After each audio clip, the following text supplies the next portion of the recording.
안녕하십니까, 다산앤 피플입니다. 이슈와 딜레마를 함께 풀어보는 방세와 에세 시작하겠습니다. 유럽 국가들이 탈원전을 선언하면서 원자력 발전으로 회귀하고 있는 가운데 트럼프 미국 대통령이 원전 재건을 선언하면서 원자력 발전을 획기적으로 늘리는 행정명령에 서명했습니다. 셰일가스라는 천연가스와 무궁무진한 태양광 및 풍력이라는 재생에너지 자원이 넘쳐나는 미국이 원전을 획기적으로 확대하기로 결정한 배경에는 재생에너지 100% 전환이라는 목표가 실현 가능성이 없다는 인식이 작용하는 것으로 보입니다. 재생에너지 100% 전환, 즉 RE100은 3년 전인 2022년 제20대 대통령 선거 토론회 때도 에너지 정책의 이슈가 됐었는데, 이번에도 마찬가지로 다시 도마 위에 올랐습니다. 양당의 대선 공약집에서 살펴보면 국민의힘은 원자력 발전 비중을 60%로 확대해서 안정적 전력원을 확보하고 한국형 소형 모듈형 원자로 SMR 개발을 앞당겨서 조기에 상용화하겠다는 방침을 밝혔습니다. 반면에 더불어민주당은 기후위기 대응과 탄소 중립 실현을 위해서 재생에너지 중심의 에너지 전환을 핵심 공약으로 제시했습니다. 관건은 재생에너지 100% 전환, 즉 RE100이 현실 가능한 정책인가의 여부와 무탄소 에너지 CF2로의 전환이 보다 더 합리적인 정책인가를 따져봐야 한다는 점입니다. 지난번 2차 후보 토론회에서 김문수 후보는 재생에너지 RE100은 사실상 불가능하다면서 선진국에서도 원자력을 탄소 배출을 줄일 수 있는 획기적인 방안으로 보고 있다고 강조했습니다. 원자력 발전을 중심에 두고 태양광과 풍력 등 재생에너지를 병행해야 한다고 주장하는 것입니다. 반면에 이재명 후보는 글로벌 기업들이 재생에너지로 생산하는 제품만 구매한다는 원칙을 정했는데, 우리가 따라가지 않으면 수출을 못하는 것이라면서 통상 현실을 모른다고 지적했습니다. 지난해 무역협회 조사에 따르면 제조 수출 기업의 16.9%는 바이오나 원청업체들로부터 재생에너지 사용을 요구받기도 했다고 합니다. 김문수 후보의 주장은 현 정부가 추진하고 있는 무탄소 에너지 CFE 이니셔티브와도 맞닿아 있습니다.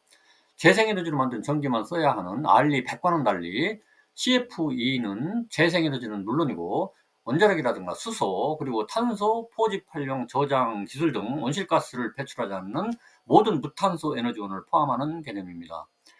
산업통상자원부는 2023년부터 대한상공회의소와 함께 무탄소 에너지 제도화를 추진해 왔고, 지금까지 영국과 일본 그리고 아랍에미리트 등 국가들의 지지를 받아왔습니다. 이달 초에는 애플과 구글 그리고 마이크로소프트 등 빅테크 기업들이 참여한 미국 청정에너지 구매자 연합도 CFE 이니셔티브와 양해각서를 체결했습니다. 지난 40년 동안 세계에서 신재생 에너지의 선도 국가이면서 모범 국가로 인정받아온 스웨덴 의회는 최근에 원전 신규 건설 지원법을 통과시켰고, 벨기에와 덴마크 그리고 이탈리아 등 유럽 국가들도 원자력 발전 정책을 재정비하고 있습니다. 여기에 더해서 트럼프 대통령은 지난 23일 원자력 발전 용량을 2050년까지 4배로 늘리고 신규 원자력 발전소 인허가 기간을 18개월 이내로 단축하도록 하는 행정명령에 서명한 바가 있습니다. 최근에 전 세계적으로 원자력 발전이 확산되는 추세가 두드러지게 나타나고 있는 것이죠.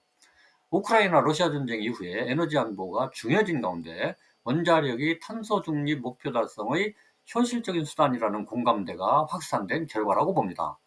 유럽연합이 탈원전 정책을 폐기하고 원전으로 회귀하는 것이나 미국이 원자력 발전을 획기적으로 확대하려는 것은 그들이 현실을 모르기 때문에 그런 것이 아닌 것이죠. 이런 관점에서 볼 때 무탄소 에너지로의 전환이 문제가 되는 것이 아니라 재생에너지 100% 전환, 즉 RE100을 고집하는 것이 탁상공론에 불과한 것이라는 점이 명확한 것입니다. 에너지 정책 전문가들은 재생에너지만으로 전력을 수급하기에는 간헐성이라는 기술상의 제약이 너무나 많고 원자력 비중만 키우는 것도 불안할 수 있기 때문에 조화로운 에너지 믹스, 즉 다양한 에너지원 조합을 고민해야 할 것이라고 지적합니다. 에너지의 지정학적 중요성이 과거 어느 때보다도 커지고 있는 현재 시점에서 봤을 때 무탄소 에너지로의 전환 정책이 보다 더 합리적인 정책 대안이라고 생각합니다. 이상 다산앤 피플입니다. 감사합니다.